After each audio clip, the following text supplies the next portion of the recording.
እና ቅዱስ አትናቴዎስ ቫለንቲኑስን ያነሳና ምን ይላል? ቫለንቲኑስ ምንፍቅናን አስተማረ፣ ቤተክርስቲያንም አወገዘችው፣ ለየችው። ስለዛ ከኤርሲያን ተለየ ቫለንቲኑስ። ቫለንቲኑስን ተከትለው የሄዱ ሰዎች ይላል። ተመልከቱ ጋይስ፣ ቅዱስ አትናቴዎስ እንዲህ ይላል፣ ቫለንቲኑስን ተከትለው የሄዱ ሰዎች ኮንትራሪያኑስ ላይ ነው ይህን ነገር የሚናገረው፣ አጌንስት ዲያሪያንስ ላይ። ቫለንቲኑስን ተከትለው የሄዱ ሰዎች ቫለንቲኒያንስ ተብሎ ተጠሩ። ቫለንቲኑሳውያን ቫለንቲኑስን ተከትለው የሄዱ ሰዎች ቫለንቲኑሳውያን ቫለንቲኒያንስ ተብለው ተጠሩ። ክርስቲያን ተብሎ አልተጠሩም ነው። ቅዱስ አትናቴዎስ አርዮሳውያን ክርስቲያንን ብሎ መናገራቸውን እየተቃወመ ነው ይህን እያነሳ ያለው። ቫለንቲኑስ ተነሳ፣ ምንፍቅናን አስተማረ፣ ቤተክርስቲያን ለየችው። ከቤተክርስቲያን ስለወጣ ከቤተክርስቲያን ስለተለየ እሱን ተከትለው የሚሄዱ ሰዎች ሁሉ የቫለንቲኑስ ወይም ቫለንቲኑሳውያን ይባላሉ እንጂ ክርስቶሳውያን ተብሎ አይጠሩም። ክርስቲያን ተብሎ አይጠሩም። ክርስቶሳውያን ሳይሆኑ ቫለንቲኑሳውያን። የቫለንቲኑስን ትምህርት ከቫለንቲኑስ በፊት ቤተክርስቲያን አላስተማረችውም። ስለዚህ አስጀማሪው ቫለንቲኑስ ነው።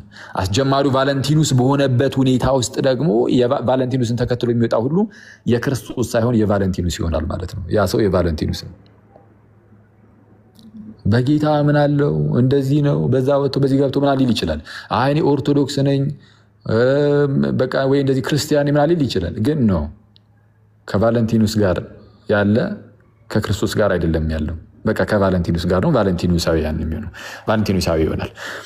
እና ቀጠል አድርጎ ማርሲዮንንም ያነሳል ቅዱስ አትናቴዎስ። ማርሲዮን ተነሳ፣ መርቅያኖስ ማለት ነው። መርቅያኖስ ተነሳ፣ ማርሲዮን ተነሳ፣ ምንፍቅናን አስተማረ፣ ተወገዘ።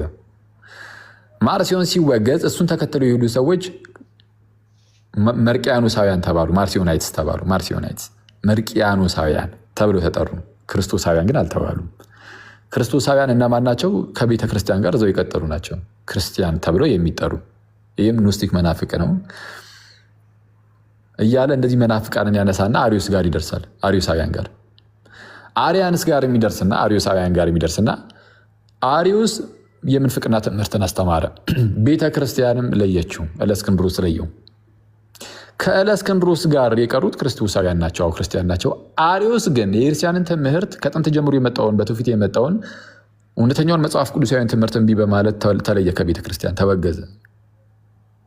ከተለየ በኋላ አሪዮስን ተከትለው የሚሄዱ ሰዎች እነርሱ በአሪዮስ አሪዮሳውያን ተብለው ይጠራሉ ይልና ቅዱስ አትናቴዎስ ክርስቶስን ግን ለእኛ ይተውልናል ይላል።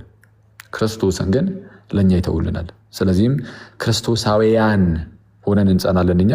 የተለዩት ግን ከአሪዮስ ጋር ከሆነ አሪዮስን ከሆነ ተከተለው እየሮጡ የወጡት አሪዮሳውያን ተብሎ ነው የሚጠሩት እንጂ ክርስቲያን። እነሱ ግን ምን ይላሉ? ክርስቲያን ነን ይላሉ። ኦርቶዶክስ ነን ማለት በራሱ ኦርቶዶክስ አይደለም። አሁን ስፔሲፊክሊ አሁን ወደ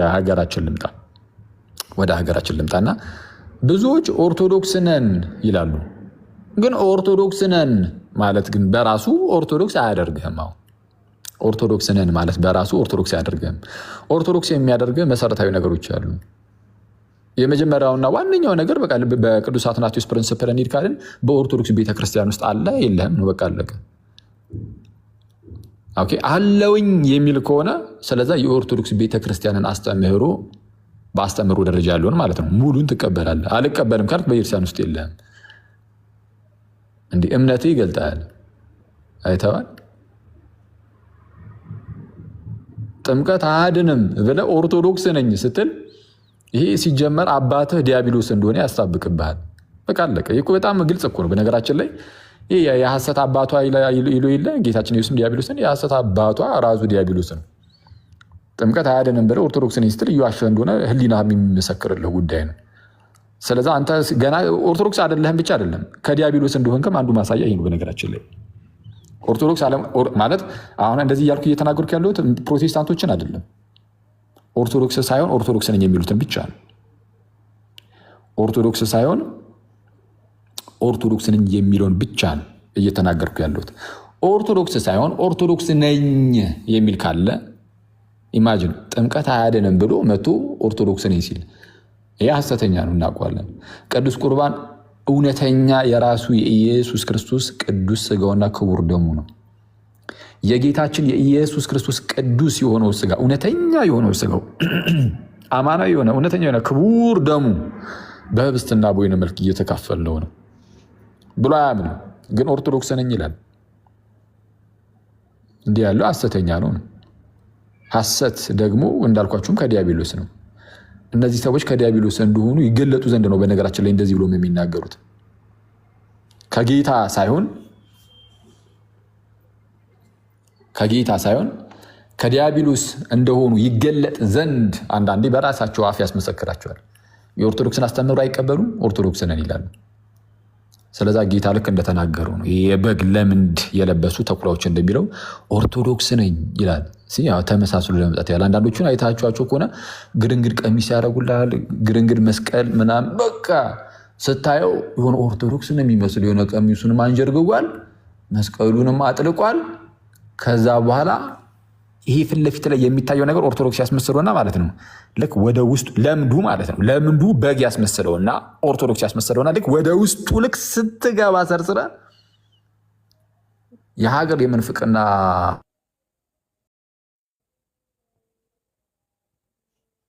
የምንፍቅና ክምችት በልቡ ላይ ታገኛል።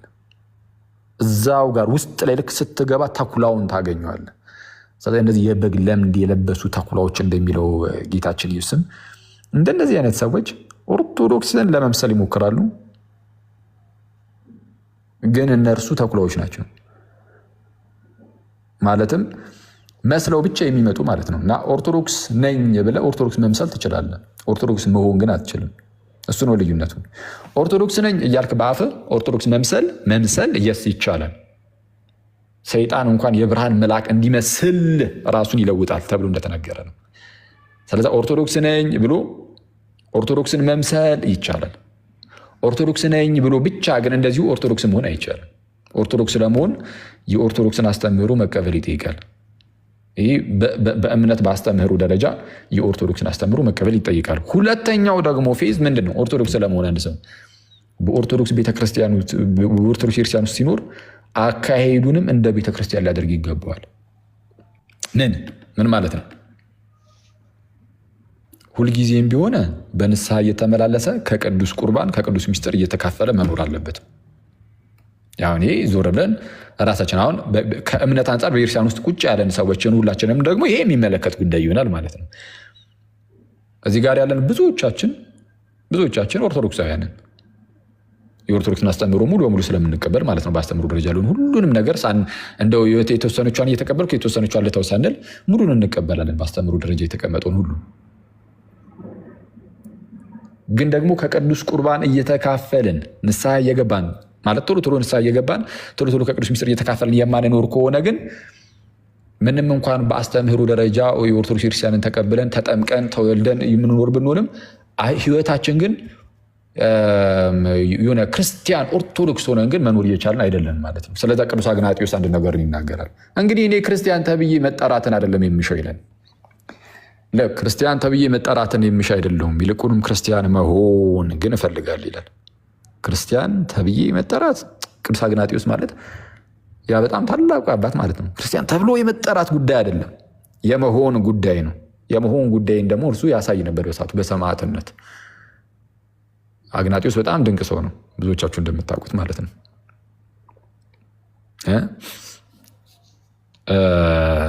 አግናጢዮስ ታላቅ የክርስቲያን አባት ነው። ከነ ቅዱስ ዮሐንስ ወንጌላዊ የተማረ ሰው ነው። በየትኛውም እንግዲህ በውጭ ዓለምም በፕሮቴስታንቱም ዘንድ ትልቅ ክብር የሚሰጠው አባት ነው ቅዱስ አግናጢዮስ ማለት በቃ ቀጣይ ኢሚዲየት ሰክሰሰር ስለሆነ ማለት ነው ለሐዋርያቱ ከሐዋርያቱ ቀጥታ ቀጥሎ የመጣ አይነት አባት ስለሆነ ሐዋርያቱን ኢምፐርሰን ያገኘ በአካል ያገኘ በጣም እኮ የሚገርም እኮ ነው። እንዲህ ከራሳቸው ከሐዋርያቱ በቀጥታ የተማረ ስለሆነ ለዚህ ሰው ትልቅ ክብር ይሰጠዋል። ያ በተመሳሳይ ሰዓት ደግሞ ትሬንቶርንም እንደሚናገሩ ይፈሩታል። አግናጢዮስ ይፈራል። በፕሮቴስታንት ዘንድ በጣም የሚፈራ አይነት አባት ነው። ምክንያቱም ብዙ ፕሮቴስታንቲዝምን ብትንትን ሊያደርገው የሚችል አይነት ትምህርትም ደግሞ ስለሚያስተምር ማለት ነው። ከምስጢራት ጀምሮ የጳጳሳትን ጉዳይ የቤተክርስቲያን ዩኒቲ ላይ ምናምን የተናገራቸው በጣም ድንቅ ነገሮች ስላሉ ማለት ነው። እሱን ያዝ እናድርገው እና ይህ አግናጢዮስ ሲናገር ምን ብሎ ይናገራል? ቅዱስ አግናጢዮስ ማለት ነው። ሰማዕትነት ያኔ በጣም እንደው የተፋፋመበት ጊዜ ነበር እና ለሰማዕትነት ተነሳ። ቅዱስ አግናጢዮስ ለሰማዕትነት ተነሳ። ለሰማዕትነት ማለት የሮማ ወታደሮች ለአንበሳ ሊሰጡት ማለት ነው። ለአናብስት ለአንበሳ ቅዱስ አግናጢዮስ ምጡ ለአንበሳ ነው የምንለው አይደል? እንደውም እኛ ሀገር ለአንበሳ ሊሰጥ ይዘውት ይሉ ጀመር እና አብዛኛው ክርስቲያን በዛ ሰዓት እንዲህ ያለ ደገኛ ጳጳስ ደገኛ አባት ለአንበሶች ሊሰጥ ስለሆነ እንደው በቃ እንደው ይቅርብህ ማለት ይህንን ነገር እንደው አትቀበለው፣ ይህንን ሰማዕትነት አትቀበል የሚሉት እንኳን በጣም በርካታ ሰዎች ነበሩ። በተለይ በሮም ያሉ ክርስቲያኖች አበክሮ በጣም ይለመኑት ነበር እና አግናጢዮስ ግን ይህንን ይቃወማቸው ነበረ። እንደውም ጭራሽ ይነቅፍባቸዋል። እንዲህ ማለታቸው ነው እኔ ክርስቲያን ብቻ ተብዬ መጠራት አይደለም የምፈልገው፣ ክርስቲያን መሆን ነው የምፈልገው ይል ነበር እና በጣም ለክርስቶስ ካለው ፍቅር የተነሳ እና ለአካሉ ለቤተ ክርስቲያንም ማለት ነው በዚህ ሁኔታ ውስጥ ሆኖ 7 መልእክታትን ጽፏል። ለአንበሶች ሊሰጥ ለሰማዕትነት እየሄደ እኔ ከዚህ ቀደም ብያችሁ ነበር። እንዴት ነው ሙሉ የመጣለት ራሱ ጋይዝ ማለት እንዲህ ይመጣዋል። ለሰማዕትነት ለአንበሶች ሊሰጥ እየሄደ በቃ ሊሞት እኮ ነው። በጣም ለክርስቶስና ለአካሉ ማለትም ለቤተክርስቲያን ካለው ፍቅር ለቤተክርስቲያን አንድነት ካለው ፍቅር የተነሳ በዚህ ሁኔታ ውስጥ ሆኖ 7 መልእክታትን ጽፏል። 6 ለአብያተ ክርስቲያናት፣ 1 ለፖሊካርፕ ለግለሰብ ማለት ነው። ፖሊካርፕም ያን የነበረ ሰው ነው፣ የሴሜርና ፖሊካርፕ ማለት ነው። እና አግናጢዮስ በጣም የሚደንቅ ሰው ነው። ደጋግሞ የጌታችንን ስም ይጠራ ነበር። ኢየሱስ ኢየሱስ ኢየሱስ ኢየሱስ እና ደጋግሞ የጌታችንን ስም ይጠራ ስለነበር ማለት በንግግሮች ሁሉ ውስጥ የጌታችንን ስም እያነሳ ይናገር ነበር። እንደውም ይዘውት ከሚሄዱት ወታደሮች ለምን ደጋግሞ እንደሚጣራ ሲጠይቁት ስሙ በልቤ ላይ ተጽፏል፣ ስሙ የጌታ ስም በልቤ ላይ ተጽፏል ይላቸው ነበር። እና ትውፊት እንደሚናገረውም ለሰማዕትነት ሄዶ ከተሰጠ በኋላ በነገራችን ላይ በሕይወት እያለ ለአንበሳ ነው የተሰጠው። እና አንበሶች እንዲህ በጌታ ስም ይሄ ምን አይነት ለጌታ መታመን ነው? ቆይ ይሄ ምን አይነት ለጌታ መታመን ነው? በሕይወት እያለ አንበሶች መጥተው ሲበሉ ማለት ነው። እዚህ ድረስ ለጌታ መታመን ለጌታ በዚህ ደረጃ መታመን ይሄ ድንቅ ነው። ልክ ቅዱስ ጳውሎስ እንደተናገረው ነው። ጌታ ስለኔ ሞቷል፣ አሁን እኔ የምኖረው ለጌታ ነው። ስለዚህ መሰጠት ካለብኝ በጌታ ጉዳይ እሰጣለሁ አይነት ነገር ማለት ነው። ስለዚህ ቅዱስ አግናጢዮስ አሁን ገባው ምኑ ሞትን ቢሆን ለእርሱ ጥቅም እንደሆነ ልክ ጳውሎስ እንደሚናገረው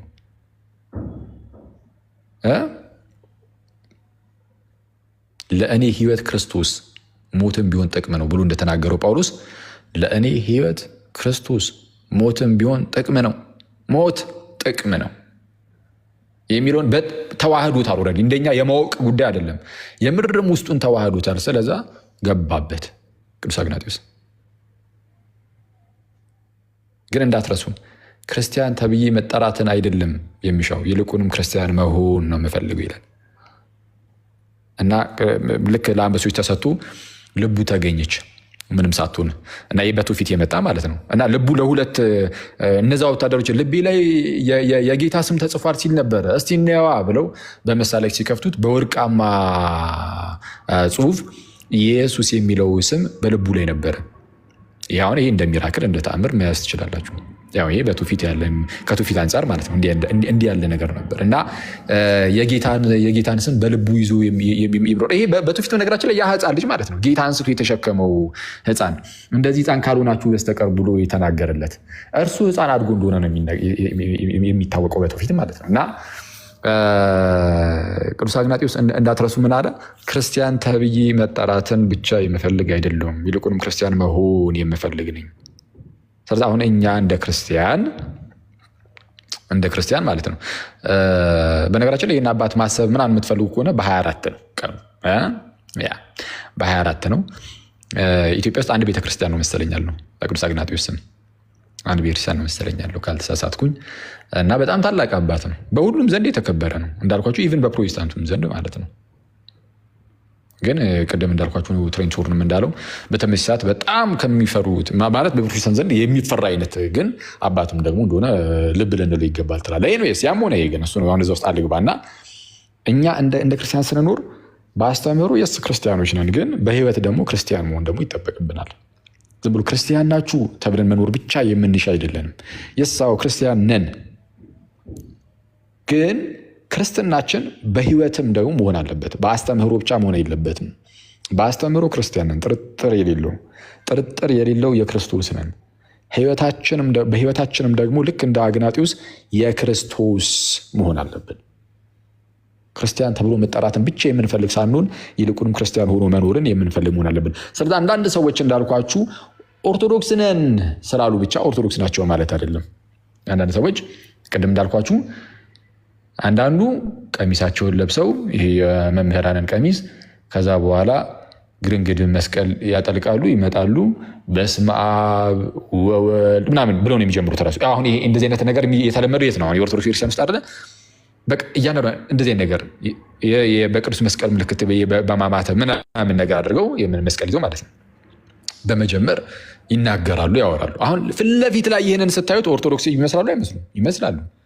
ከዛ ምንድናችሁ ሲባሉ ኦርቶዶክስ ነኝ እኔማ ይሉሃል። ስለዛ ኦርቶዶክስ ነን በማለት ቅድም እንዳልኳችሁ ኦርቶዶክስ መምሰል ይቻላል።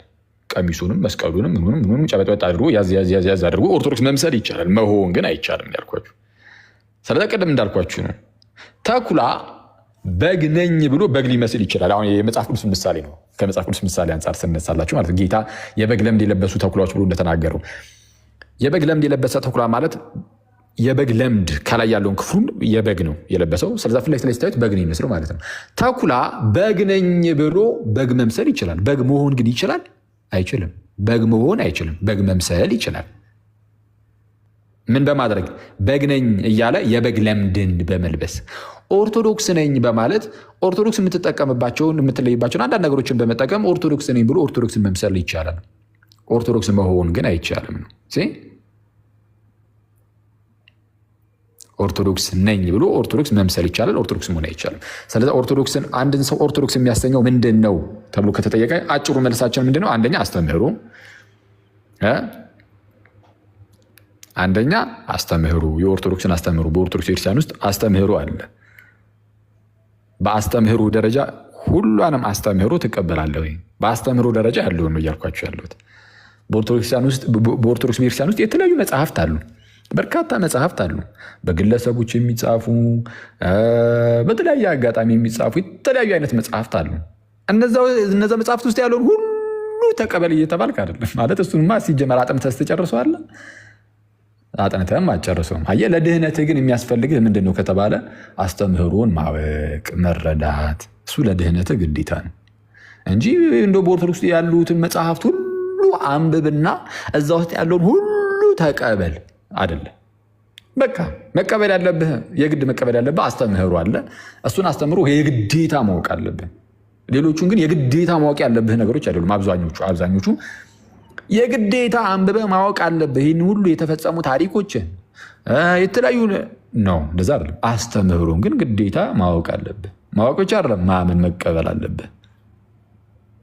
ምንም ሳንለይ አንዳንዶችን አይችን ነገር እንኳን ቆይ እስቲ ይችን አትቆየኝና እችን ብቻ ነው የምቀበለው ምናምን ሳንል ሙሉን የኦርቶዶክስን አስተምህሮ እንቀበላለን።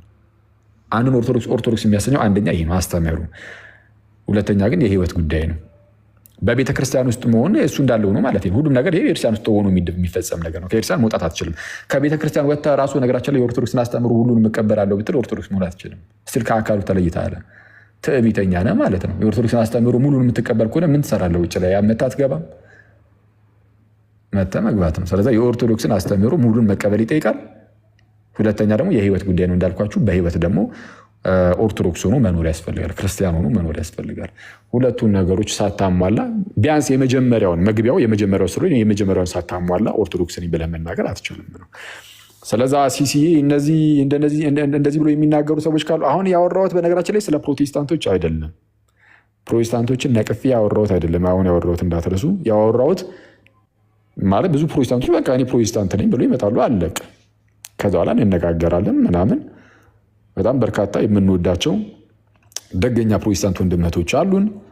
እናወራለን ምናምን ሼር ትደራረጋለህ።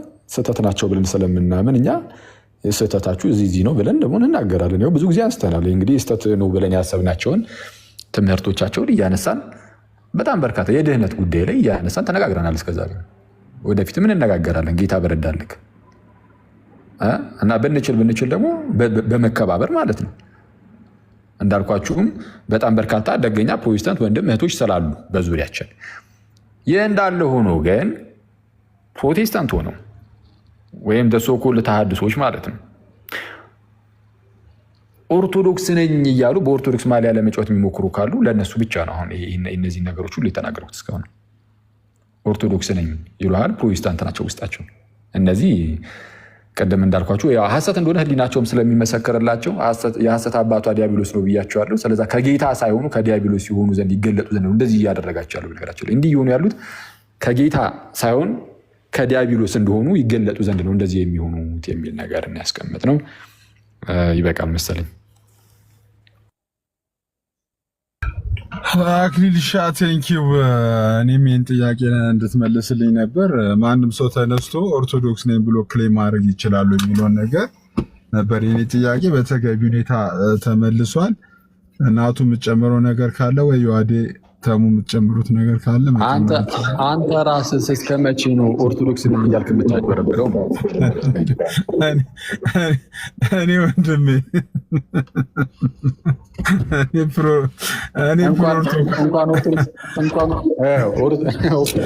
ነበር ያልሽው ኦርቶፕሮካቶ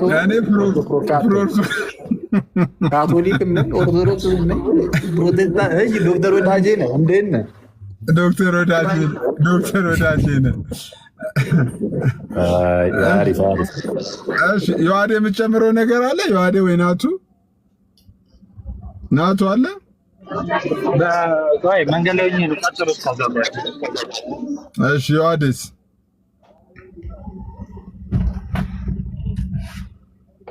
እኔ የምልህ ቆይ ዮሐዴ እስኪመለስ ማለት ነው። ቆይ ለምሳሌ ኦርቶዶክሳዊ ቲቺንግ እና ኦርቶዶክሳዊ ብሊፍ ልዩነታቸው ምንድን ነው? እስቲ ኦርቶዶክሳዊ ቲቺንግ እና ለምሳሌ ፕሮቴስታንት ቤትም እኮ ክሌም ያደርጋሉ እኮ ኦርቶዶክሳዊ ቲቺንግ ነው ብሎ ክሌም ያደርጋሉ። ኦርቶዶክሳዊ ቲቺንግ እና ኦርቶዶክሳዊ ብሊፍ ምንድን ነው ልዩነታቸው ቴዎሎጂካሊ ማለት ነው? ማለት ይሄ ደግሞ ምንድን ነው? ኦርቶዶክሳዊ አስተምህሮና ኦርቶዶክሳዊ እምነት አስተምህሮ እምነት ምን ልዩነት አለው? ይላል ወይስ ጥያቄን አልተረዳሁት ይሆናል? አይደለም ለምሳሌ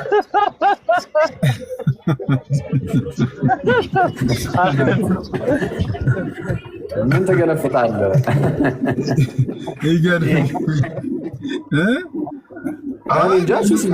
ጥያቄሽን አልተረዳሁትም መሰለኝ። ለምሳሌ የስላሴ ትምህርት ኦርቶዶክሳዊ ቀጥተኛው ትምህርት ተብሎ የሚነሱ ለምሳሌ የስላሴ ትምህርት አለ። የተለያዩ ትምህርቶች አሉ። እነዚህ ትምህርቶች ለምሳሌ ኦርቶዶክስ አሁን ገባ እስቲ እሺ ኩሰን እኛ መጽሐፍ ላይ አንዳንድ ፕሮቴስታንት መጽሐፍ ላይ ይህ ትምህርት ኦርቶዶክሳዊ ቲቺንግ ነው ይባላል። ትምህርቱ ቀጥተኛ እውነተኛ ያው ትክክለኛ ትምህርት ለማለት ሲፈለግ ትክክለኛ ኦርቶዶክስ ነው። እሱማ ኦርቶዶክስ እሱ ምን መሰለህ ኦርቶዶክስ ቃሉ እንደ ቃሉ እኮ አይሁዳውያንም እኮ ኦርቶዶክስ አይሁዳውያን የሚባሉ እኮ የቃል ጉዳይ ብቻ ከሆነ እያለ ወይም ትምህርቱ ራሱ ቀጥተኛ ትምህርት ይሄኛው እንደዛ ለማለት ኦርቶዶክስ ሰዎች እንትን ብለው እነዚህ ሰዎች ግን ትልቁ ችግራቸው ምንድን ነው የኦርቶዶክስን ማሊያን በለውና በትምህርት ጥቅስ ውስጥ እሱን ተጠቅመው አዚፍ የሆነ ልክ እኛን መስለው የሚኖሩ አይነት ሰዎች ናቸው። ግን ያሉ ማለት ነው። ለዛ ነው የምንቃወማቸው። አሁን ተግባባን። እሺ ሌላ ጥያቄ ያለ ሲስ ሚዩት አድርገው። እሺ እኔ የሚዩት አደርገዋለሁ። ገስት ላይ ሀሳብ ያላችሁ የምትጨምሩ ሰዎች ካላችሁ ድል ልስጣችሁና ከዛ ወደ ስራችን እንመለስ።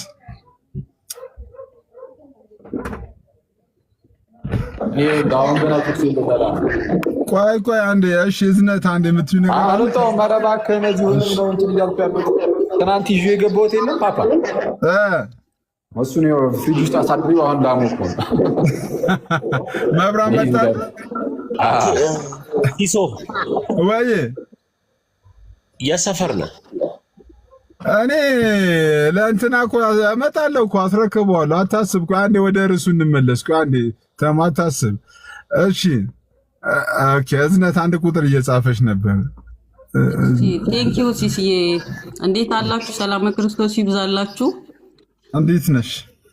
አለን ይመስገን። ርዕሱን በተመለከተ ነው የሆነ ቪዲዮ አቅርቤ አኬ ማብራሪያ እንዲሰጥበት ነው። ማለት ኦርቶዶክሳዊ ነኝ ብለህ ሳትሆን ማለት ነው። ኦርቶዶክሳዊ ነኝ ብለህ ሳትሆን ኦርቶዶክሳዊ ማለት ኦርቶዶክስ ተዋህዶ ማለት አይደለም ማለት ይቻላል ወይ?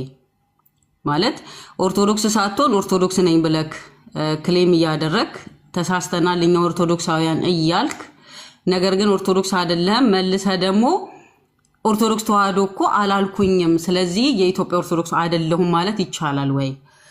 ማስረጃውን አቅርቦ በዛ ላይ አኬ ቢሄድበት ብዬ ስለፈለኩ ነው የገባሁት። የሚመች ከሆነ አኬ እስኪ እድሉን ካገኘው ነው ርዕሱ ወሳኝ ስለሆነ ማለት ነው። ኦርቶዶክስ ነን አለ ይቅርታ፣ ኦርቶዶክስ ነኝ እየተባለ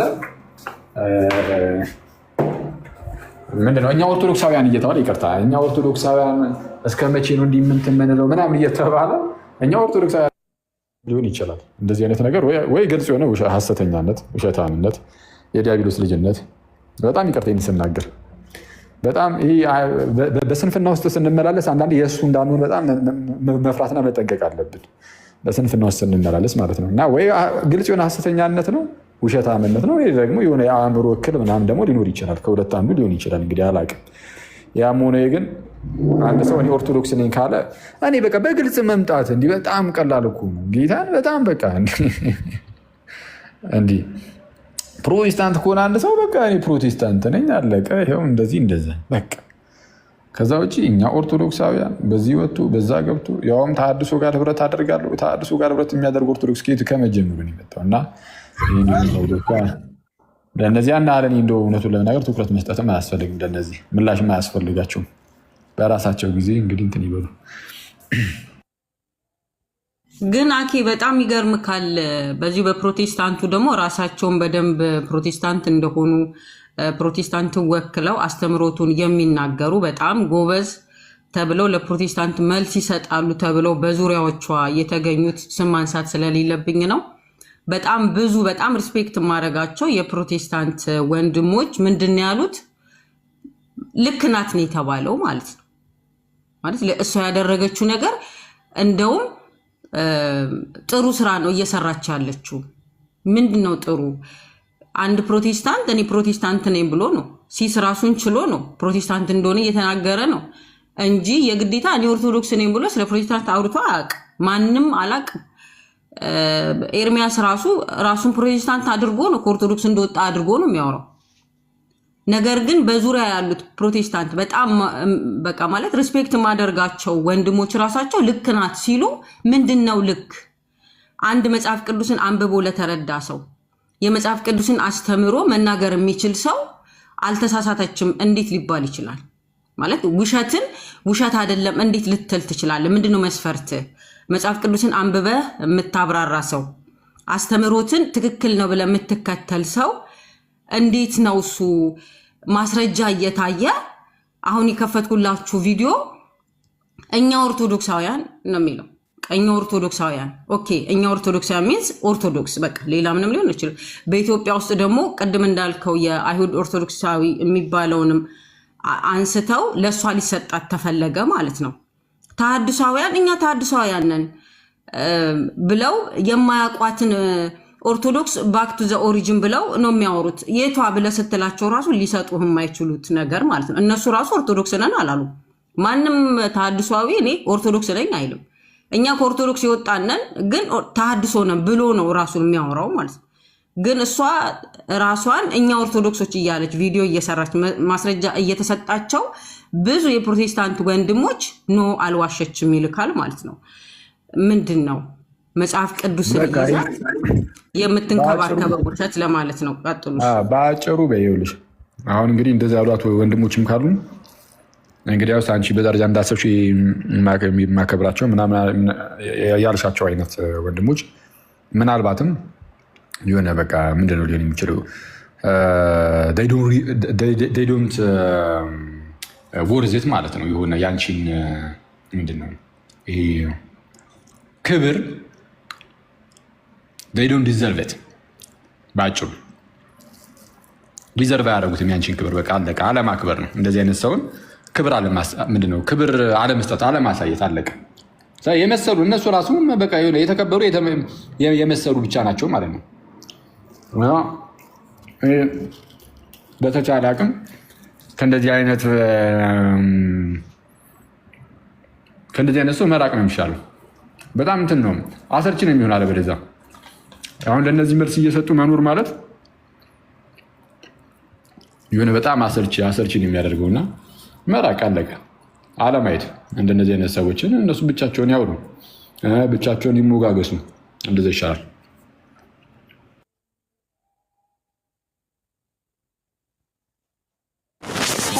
እንዴት ናችሁ?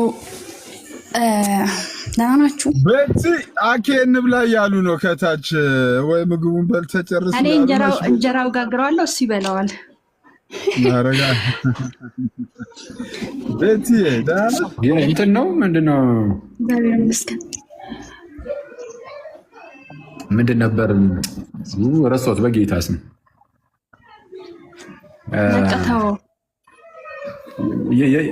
እኔ እንጀራውን ጋግረዋለሁ፣ እሱ ይበላል። ደጀ ሰላም ነው። ኧረ በእናትህ ስንት የረሳሁትን ታስታውሰኝ።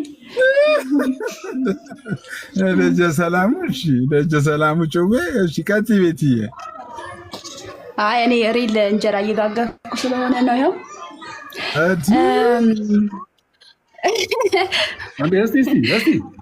እስቲ ዙማክ ምንድን ነው? አይኑ ቦግ ቦግ አለ። ምንድን ነው ቤቲ? ምንድን ነው እንዲህ?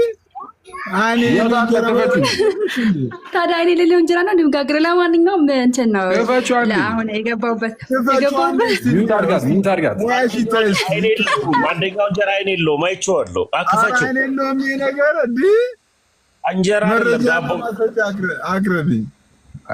እያየሁሽ ነው። በሳ እያደረግሽው ነው አለ አይኑ። ዝም ብለሽ ክፈችው። በእውነት ክፈችው እንዳሳየን አሁን እንዴ ኧረ ቪዲዮን አጥፍታ አይቷል። በሳ እያደረገችው እኮ ነው። ያደርግላት። እለየዋለሁ ነው ይኸውልሽ፣ እለየዋለሁ። የተበሳና ኖርማሉ እለየዋለሁ። ኧረ ከታች ህዝቤ ክፈችው እያለች ነው። ክፈች ነገላጊ ቂጣ ነው እንደ እያለች እኔ አሁን እንትን የምር ሌላ ነገር መሰለኩ እንጀራ እኮ ነው። እስቲ ክፈችው ቤት ይሻ የምርም እንጀራ አይደለም እየተባለ ኧረ የዋደ ቂጣ ነው እንደ እየተባለች ነው። አይኑ አፈጣጠጡ በጣም ከባድ ነው። እንዲህ አይነት እንጀራ ዳቦ በስሱ ጋግራ ወይ ቂጣ እሷ ራሱ ስታየው ነው የደነገጠችው በቪዲዮ። አሁን ነው እንዳያየሽው ቤት ይሻ ሰከፍት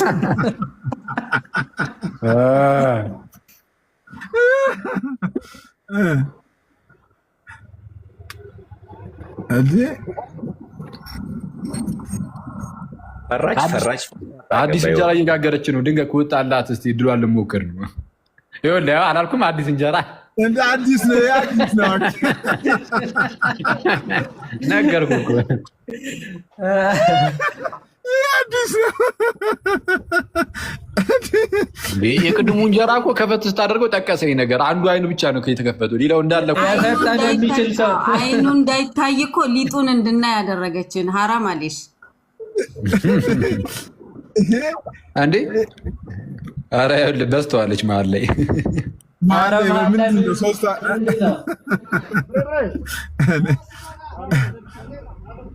አንዴ ስሚ፣ እዚህ ነሽ እንደ ያለሽው ወይስ እናንተ ሀገርም እዛም እንጀራ ይጋገራል? ኧረ ገብተናል። ኧረ መጣለች ሲባል ሰምቻለሁ እኔ ራሱ። እዚህ ጋር ኧረ ከታች ከባድ ጭው ያለ እንጀራውን ቪዲዮን ከፍታ እንጀራውን ታሳያለች። ምን ፋይዳ አውጥቶ ነው ወይ የፋይዳ ፎቶ ነው ይመስለው?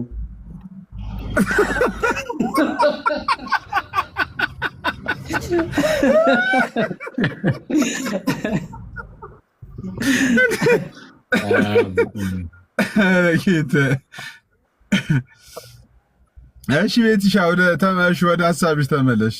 ከእንጀራ ወደ ሀሳብሽ። ቆይ እሺ፣ እንዴ የጋገርኩትን ላውጣው። ጭራሽ ተወጪዋለሽ። ወጣም አልወጣም እኮ ለውጥ የለም። ቤትዬ ዝም ብለሽ ወደ ሀሳብ ዞሮ ለፍርፍር ነው።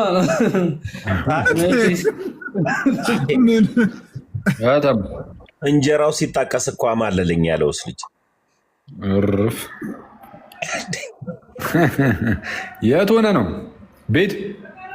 ቤት ነኝ። እወጣለሁ እንደወጣችሁ